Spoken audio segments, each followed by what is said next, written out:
Hello fans of Marvel Heroes and friends of my channel. Welcome to another episode of Q&A. My name is Wilfred and this is Marvel Heroes Omega, the PC version.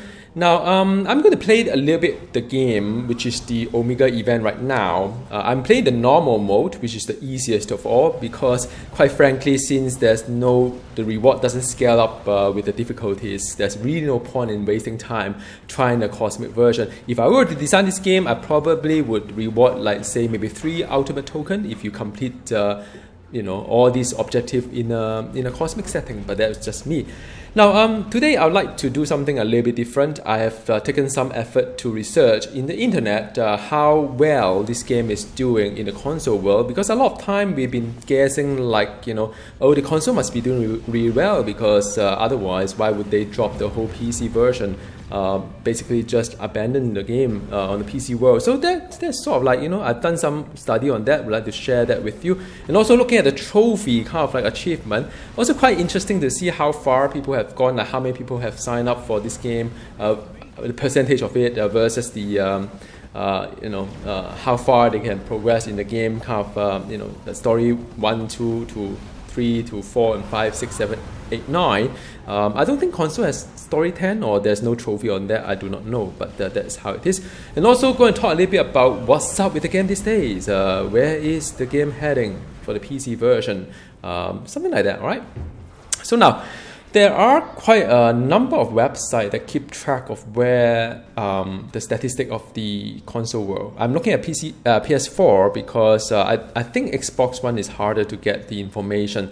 There are quite a number of sites, there are a few sites that will track the trophies and so on if you register for it. So I've looked at the the statistic from various sites. I couldn't really find a distinct kind of like difference there. So I'm going to use the PSN profiles website to just gauge where things are. Now, I understand that this is not like the number I'm going to show you is not like a total representative of where the game is, but I'm going to compare this game with another game and also another game to just gauge where things are relatively speaking, and then after that look back into the Steam, because even Steam is not like a complete picture, although by their infographic information published recently, we could guess about like half of the people possibly are playing through the Steam in some sense. So I'm going to show it to you what I've researched so far. So now some of you may have heard of the game called Destiny 2. It's probably one of the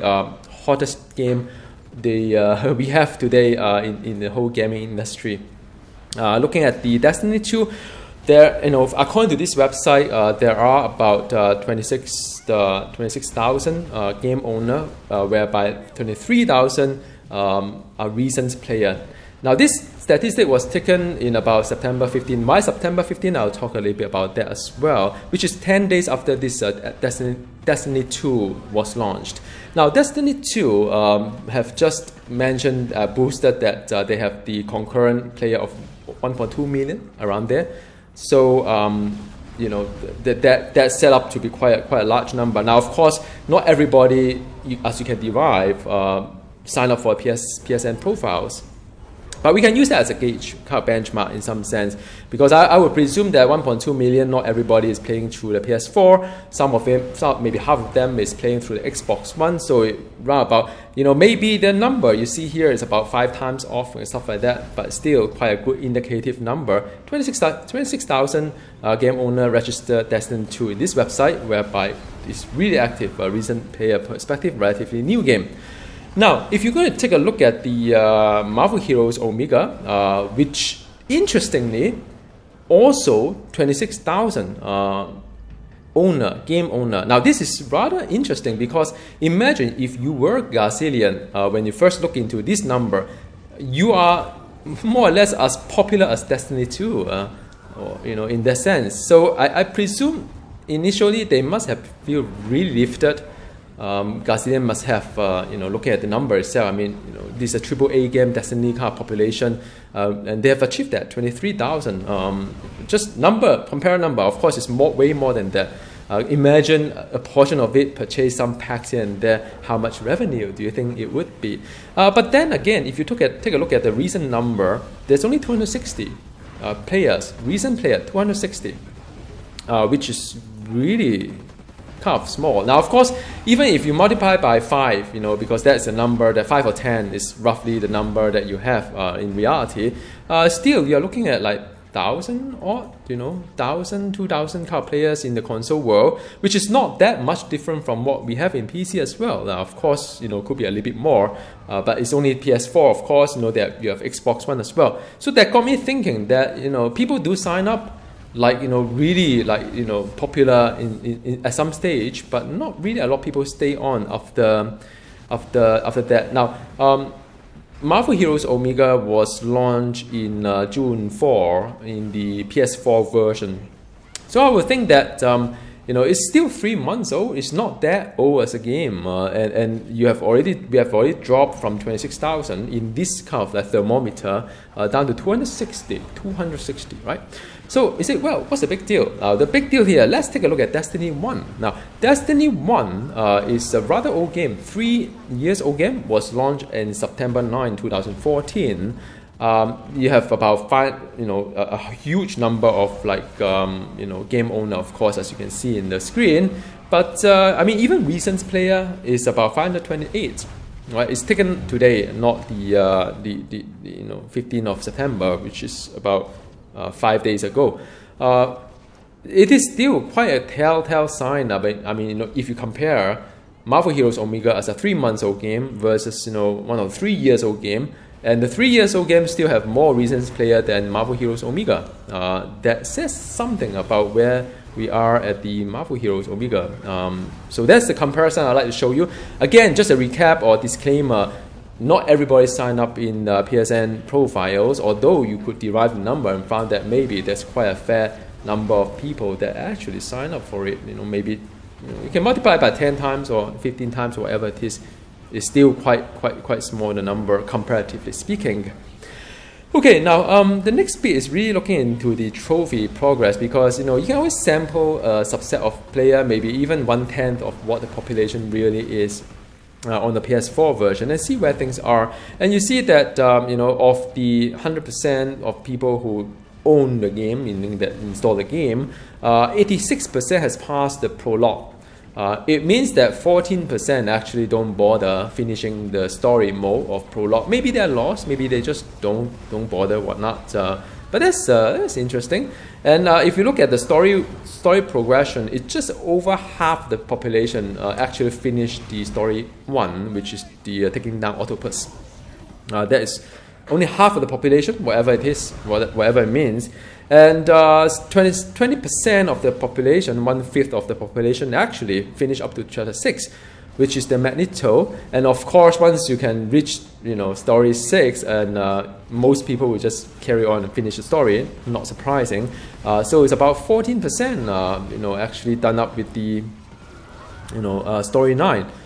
So what does that mean? I mean, you know, it doesn't really mean a lot, just some numbers. I'm always getting excited, like how many people actually, you know, sign up for the game versus how many progress until, oh, hit story 9, which complete the whole entire story and say, oh, okay, let's get it done. Now, of you know, the whole entire population, only about 1.36% or 1%-ish fully upgrade a legendary. Now, this is a good indicator of how many people are serious about end game in a particular game like, you know, Marvel Heroes, because if you're interested in end game, you would try to at least get a legendary up to rank 5. So fully upgrade a legendary, I presume, is for those who are rather serious about playing this game. So yeah, I mean, you know, about 1% of that, which kind of like, if you look back at the number, it's still 26,000 people really, like, you know, own the game, but only like 200 odd still play a game. Maybe just the 1%-ish kind of thing that really still want to play this game. If you look at what about the Prestige itself, how many people are, you know, like into Prestige? Interestingly, about 5% of the player base actually Prestige a hero.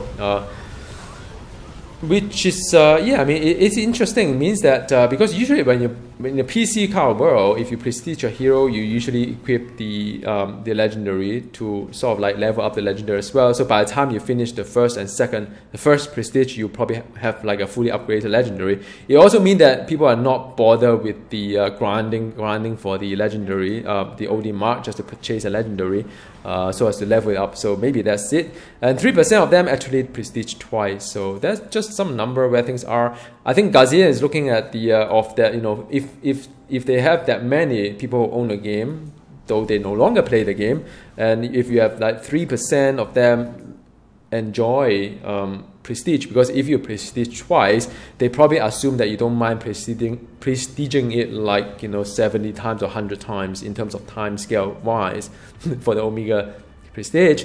So I guess they are just, you know, thinking of that way. And also last piece of information is that 5% of the player base actually completed the Cosmic Trial with only 1.36% fully upgraded legendary. Means that, you know, you don't really need a fully upgraded legendary to conquer the Cosmic Trial. Very much like what we have in the PC world as well. So, well, just some FYI where things are. Okay, now if you take a look at the next bit, which is the Steam chart wise, where things are going with this game, I always like to sort of like always go back to the Steam chart, and you probably can see from the graph that the 24-hour peak as of today, which is the 15th of September, has dropped below 500. So it is probably one of the lowest points so far. The downward trend is still there, although I don't think it's going as rapid as before.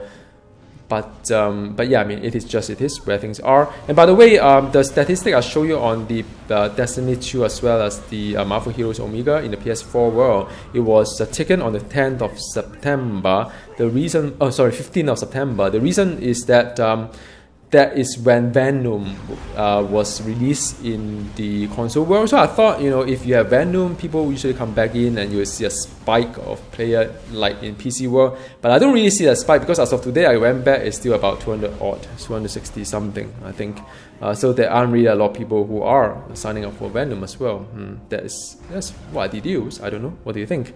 Next bit is that Agent Pilot has joined to be the community manager. We never know what happened to the last one. I don't know. Maybe they just feel bored. Like there's no news. There's nothing to update. So, you know, maybe I found myself not useful in the company. I don't know. But well, we have a new community lead, so let's give him some benefit of doubt and see that. I mean, he said that his goal is to promote updates to the community on the upcoming news as well as the content.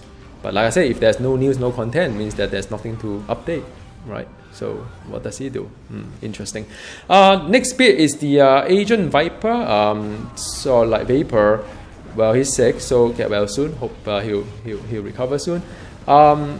Basically, the news, the Friday news, there's no news at all. So one of you actually asked me in Steam to check out. I can't miss the whole thing, so I went in and checked. Basically, well, there's no news. No news is good news. I don't know. Yeah.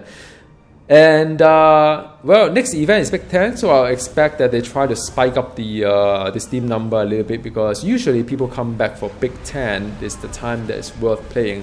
But seriously, I mean, you know, they should just time the Big Ten with the Omega patch so as to get people back to playing. I mean, that if I'm going to plan this game, I would be like that. Maybe, but maybe there's no other. I don't know. Omega patch may have another round of delay. I really wouldn't know. So that is just my speculation. That leads me to the last point. We are not seeing many new heroes this year. I mean, ever since Mr. David Brabec has left, we are not seeing any new, like many new heroes. Like last time, every month there's a new hero, something to look forward to. Every month there's like, you know, 1 or 2 heroes getting updated. Again, something to revisit. But there aren't any. Now I start to doubt the sort of like, you know, and maybe that's why they found that, you know, more and more people getting the Splinter. Maybe that is, you know, Omega Prestige is one way to just use up our Splinter in some meaningful way without any more heroes coming around. So that's my thought, which leads me to the last point. I do strongly think that at least the PC version is on maintenance mode. There aren't really a lot of things going on anymore. and it's just purely on maintenance mode.